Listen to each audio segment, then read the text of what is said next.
Macam mana kita nak membaca luasnya angkasa ini kan? Allah nak ikut matematik mana? Nak ikut kapasitas mana? Bumi saja dibandingkan dengan matahari berapa besarnya? Matahari dibandingkan dengan planet yang lebih besar lagi daripada matahari berapa besarnya? Semua di bawahnya langit. Qal was-sama'i dzatil hubuk, demi langit yang penuh dengan keindahan. Innakum lafi qaulin mukhtalif, sesungguhnya kamu berada dalam perkataan yang berbeza-beza. Ada yang beriman kepada Rasulullah dan membenarkan, ada yang mendustakan Rasulullah dan tidak mahu beriman. Kata Allah Subhanahu wa taala, yu'faku man anhum man ufik.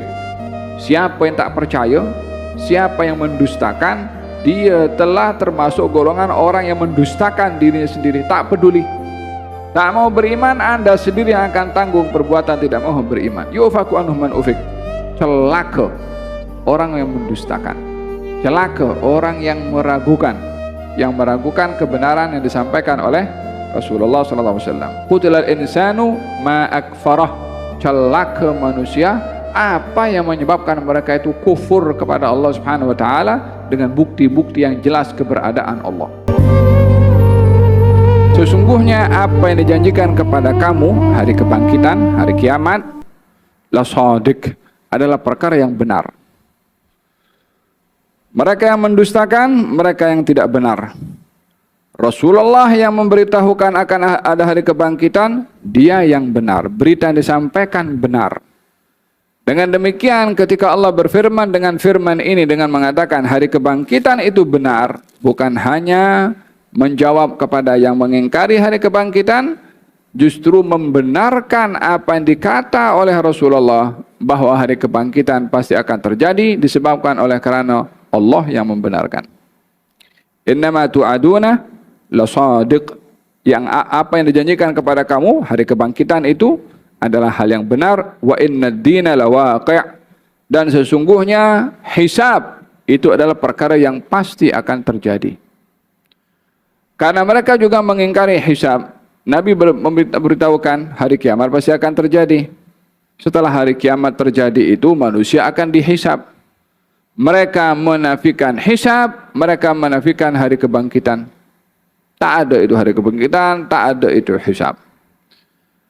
Allah menjawab hari kebangkitan pasti akan terjadi, hari pertanggungjawaban atau hisab pun juga terjadi. Kalimat ad-din adalah al-hisab. Oleh sebab itu dikatakan dalam surat Al-Fatihah, Maliki Yaumiddin, yang maha memiliki hari pembalasan, hari hisab, hari pertanggungjawaban.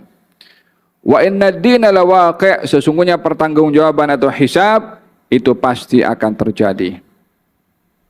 Was-sama'i dzatil hubuk, demi langit yang memiliki al-hubuk. Al-hubuk diartikan yang pertama asyiddah, gagah. Semua yang ada di angkasa ini, di alam maya ini, di bawahnya langit. Di atas langit kehidupan yang berbeza sekali dengan apa yang ada di dunia. Atau yang ada di atmosfer ini. Di bawah langit sampai kalau bumi, kalau ada lagi di bawah bumi. Makhluk-makhluk yang lain, planet-planet yang lain. Semua dibumbungi oleh langit. Macam mana kita nak membaca luasnya angkasa ini kan? Allah nak ikut matematik mana? Nak ikut kapasitas mana? Bumi saja dibandingkan dengan matahari berapa besarnya? Matahari dibandingkan dengan planet yang lebih besar lagi daripada matahari berapa besarnya? Semua di bawahnya langit. Jadi langit ini adalah makhluk yang dilihat oleh penduduk bumi yang paling hebat, yang paling besar. Karena sebatas mata manusia boleh melihat adalah langit. Walaupun tak tahu berapa jaraknya, tapi nampak biru. Paham dong?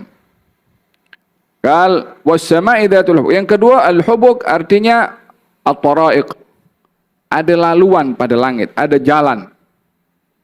Macam mana di dunia ada jalan, lautan ada jalan, sungai ada jalan, langit pun ada jalan.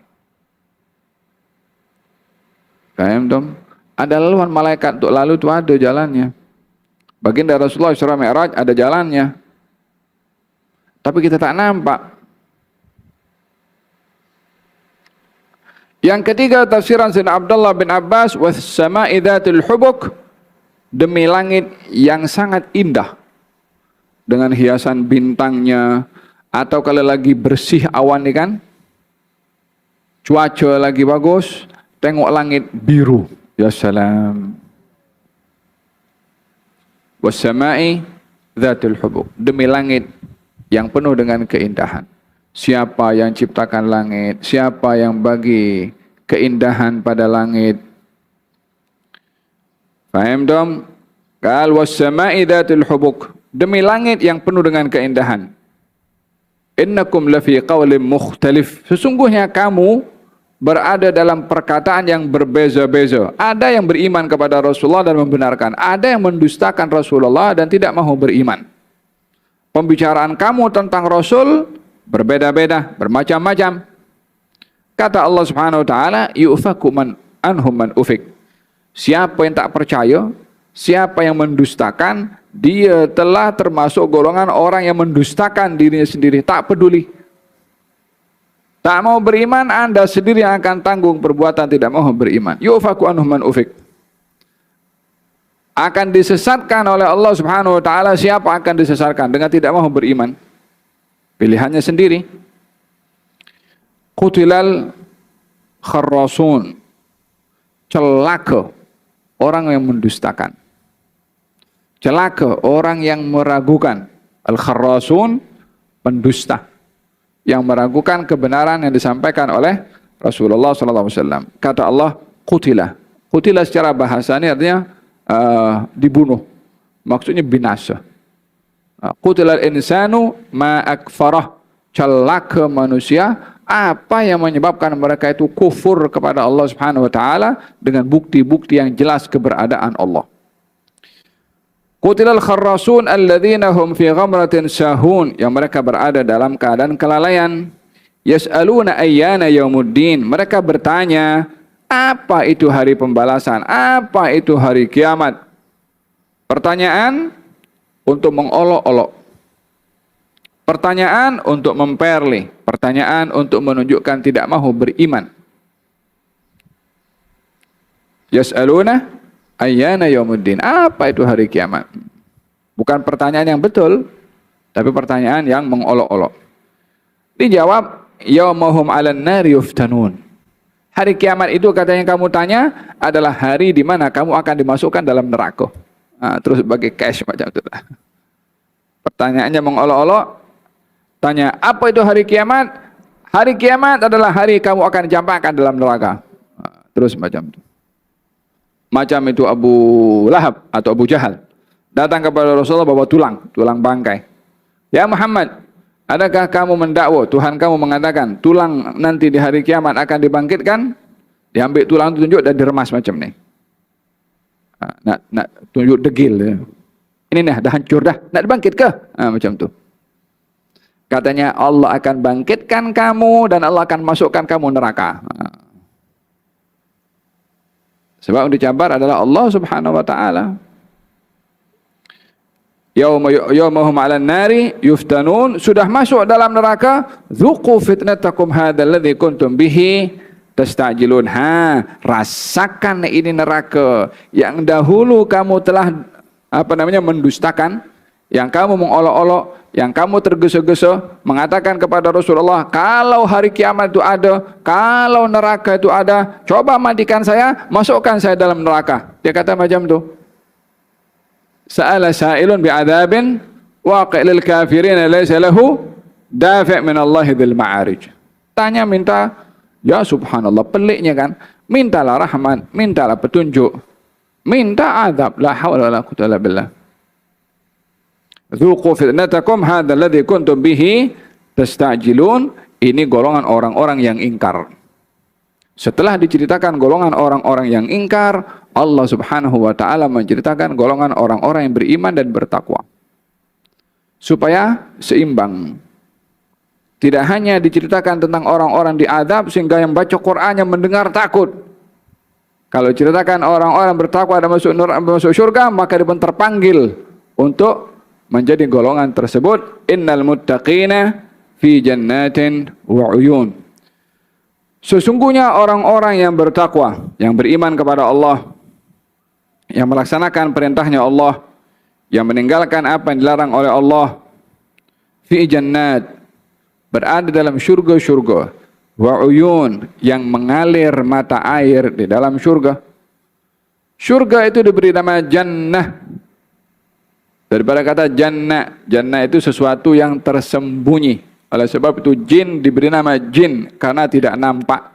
Wa khalaqal janna min marijin min nar. Dan Allah menciptakan al-jan, jin yang pertama. Min marijin min nar, daripada percikan api. Walaupun dicipta daripada api, tak nampak kita. Oleh sebab itu diberi nama al-jin. Jannah, syurga, diberi nama jannah dengan dua sebab. Yang pertama, salah satu makna jannah itu adalah tersembunyi, karena tidak ada sesiapa yang dapat membayangkan bagaimana keindahan syurga itu. Keindahannya sangat tersembunyi, maka diberi nama jannah. Jannah juga diberi nama jannah yang artinya kebun, karena dalam syurga itu banyak kebun dan juga taman. Oleh hada, di dalam hadis Nabi Muhammad SAW, beliau bersabda melalui perbualan beliau dengan Nabi Ibrahim, mengatakan, wahai Muhammad, sampaikan salam aku kepada kaum kamu, beritahukan kepada mereka kalau syurga ini tanahnya subur dan tanamannya adalah subhanallah walhamdulillah wa la ilaha illallah wallahu akbar. Dalam riwayat yang lain, tanaman di syurga itu adalah la haula wa la quwata illa billah.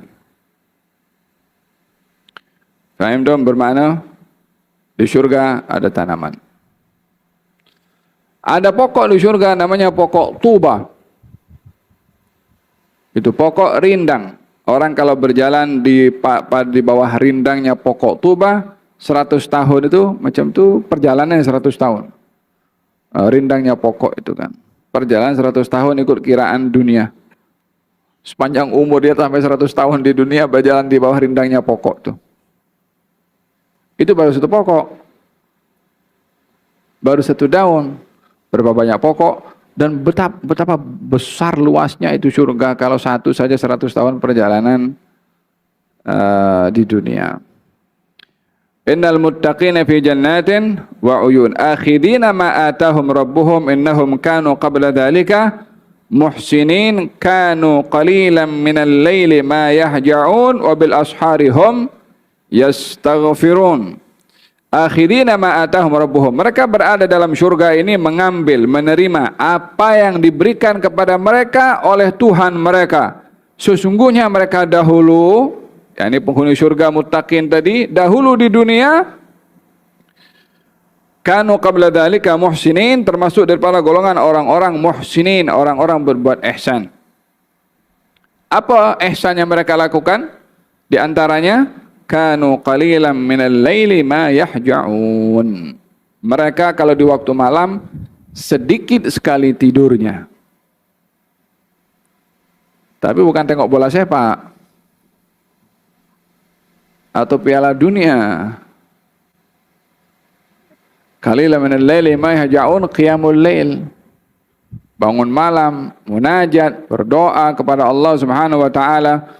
Dalam Sahih Muslim disebutkan oleh Nabi SAW, yanzilu Rabbuna, Tuhan kami turun mendekat kepada hamba-hambanya pada 1/3 malam terakhir.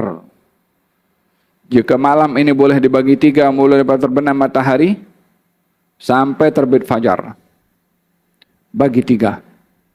Maka pada bahagian 1/3 terakhir itu Tuhan mendekatkan diri kepada manusia pada langit yang dekat dengan dunia, dengan bumi. Berbicara tentang turun atau naik ini tidaklah seperti mana kita bayangkan kalau itu dinisbahkan kepada Allah Subhanahu wa taala, Karena Allah tidak sama dengan manusia. Bayangan kita kalau naik berarti daripada bawah, kalau turun berarti daripada atas. Kalau begitu ada atas, ada bawah bagi manusia.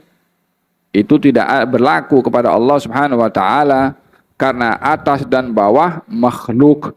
Kalau turun itu diartikan daripada atas, bermakna ada tempat di atas pada Allah dan turun ke bawah ke bumi. Kalau begitu tempat Allah di atas jadi kosong. Macam mana Tuhan boleh kosong tempat di atas? Kalau di atas kosong, siapa yang jaga di atas nanti? Laisa kamitslihi syai'un wa huwas samiul basir. Allah tidak sama dengan makhluknya. Maksudnya pada mendekat turun ini adalah ingin memberitahukan betapa Allah Subhanahu wa taala membuka selebar-lebarnya kepada manusia untuk mengadu kepada Allah, seperti mana kalau ada orang mendekat kepada orang lain untuk orang itu bercakap sehingga didekati, apa kamu nak cakap? Kiasannya itu begitu. Untuk mendengarkan keluhan daripada orang sehingga orang lain mendekati kepada dia untuk mengeluh. Demikian perumpamaan Allah untuk mendengar keluhan hambanya pada 1/3 malam terakhir. Hal min mustaghfir fa'aghfirlah. Ada di antara kamu yang ingin minta ampun untuk aku ampunkan. Hal min dhi hajatin fa'aqdi hajatah. Ada di antara kamu yang ada hajat untuk aku tunaikan hajatnya. Ada di antara kamu yang ingin berdoa untuk aku kabulkan doanya. Wa dzalika kulla lailah, dan itu adalah setiap malam. Ba'dul arifin mengatakan alangkah malunya manusia ini kalau dijemput oleh Allah tidak datang. Itu kan jemputan dari Allah Subhanahu wa taala. Ya kan? Adakah di antara kamu yang ingin ada hajat kepada aku? Nah, itu seruan daripada Allah 1/3 malam terakhir. Maknanya dia, Allah Subhanahu wa taala menunggu orang-orang mengeluh, meminta, merayu, mohon ampun. Lah kalau Allah buka seperti itu, kemudian yang dipanggil tidur. Paham dong? Oleh hadza ba'dul arifin mengatakan tidak ada yang membuat aku susah ini kecuali terbitnya fajar. Kalau terbit fajar susah aku. Pasal apa? Seronok kalau malam dia bermunajat dengan Allah Subhanahu wa taala. Orang semua tidur, tak ada orang telepon, nak sembang-sembang, nak chat pun tak ada. Faham dong? Sibuk dengan Allah Subhanahu wa taala. Walihada ya ayuhan nas afshus salam wa at'imut ta'am wasilul arham wa sallu bil laili wan nasu niyam tadkhulul jannata bisalam. Hai manusia, sebarkan salam, sambung tali silaturahim, beri makan kepada orang, bangun malam saat orang tidur, kamu akan masuk surga dengan selamat. Kanu qalilan minal laili ma yahja'un. Walihada dalam Al-Quran Allah perintahkan kepada nabinya, wa minal laili fatahajjad bihi nafilatan laka asa an yab'athaka rabbuka maqaman mahmuda. Dan di waktu malam wahai Rasulullah Muhammad, fatahajjad, jauhkan badan kamu daripada tempat pembaringan kamu. Wabil asharihum yastaghfirun, dan di waktu sahur mereka beristighfar. Ya subhanallah. Sudahlah dia bangun malam, ya kan? Sudahlah dia orang berbuat ihsan, itu pun beristighfar kepada Allah Subhanahu wa taala. Jadi istighfar ini ada macam-macam makna. Ada orang beristighfar karena dosa. Ada orang beristighfar karena meninggalkan perbuatan yang makruh. Ada orang beristighfar karena terlalu banyak melakukan yang harus. Ada orang beristighfar karena kurang melakukan yang sunnah. Jadi macam-macam istighfar. Istighfarnya para anbiya tidak sama dengan istighfarnya orang-orang biasa. Para anbiya tidak melakukan dosa. Istighfar mereka untuk apa? Para aulia tidak melakukan dosa, tapi mereka beristighfar. Untuk apa mereka beristighfar? Memohon ampun. Faham tuh? Ada para anbiya beristighfar, itu adalah memohon darjat yang tinggi, bukan minta ampun karena dosa, karena mereka tak berbuat dosa. Ada orang beristighfar karena banyak melakukan perkara yang harus. Sementara sepatutnya waktu yang digunakan melakukan perkara yang harus, kalau digunakan untuk hal-hal yang bermanfaat ataupun taat, dia dapat pahala. Kalau melakukan yang harus, la pahala wala dosa. Maknanya waktu itu hilang begitu saja. Fahim tuh? Oleh hal dikatakan istighfaruna yahtaju ilal istighfar. Kita punya istighfar, perlu kepada istighfar sekali lagi. Untuk memohon ampun terhadap istighfar kita. Fahim tuh? Wabil asharihum yastaghfirun. Wabil hadis nyatakan tidaklah orang itu di waktu sahur beristighfar kepada Allah, astaghfirullah lil mu'minina wal mu'minat, sebanyak 27 kali, melainkan Allah akan ampunkan dosanya sebanyak kaum muslimin dan muslimat, mukminin dan mukminat yang ada di atas muka bumi ini. Astaghfirullah lil mu'minina wal mu'minat. Dianjurkan dibaca sebelum terbenam matahari dan sebelum terbit fajar. Tuba liman wajada fi sahifatihi istighfaran katsira. Bertuah orang yang mendapati dalam sahifahnya istighfar yang banyak. Baginda bersabda, beristighfarlah kamu karena sesungguhnya aku beristighfar kepada Allah setiap hari 70 kali, dalam riwayat yang lain 100 kali. Ada berkenaan dengan keistimewaan dalam beristighfar kepada Allah Subhanahu wa taala. Moga-moga Allah Subhanahu wa taala menjadikan lidah kita sentiasa beristighfar kepada Allah Subhanahu wa taala, sehingga kita termasuk daripada orang-orang yang bertuah karena menerima kitab, banyak catatan di dalamnya ibadah istighfar kepada Allah Subhanahu wa taala. Amin Allahumma amin. Rabbal alamin ya Rahmanu ya Rahim, salli Rabbi wa sallim ala khairil mursalin.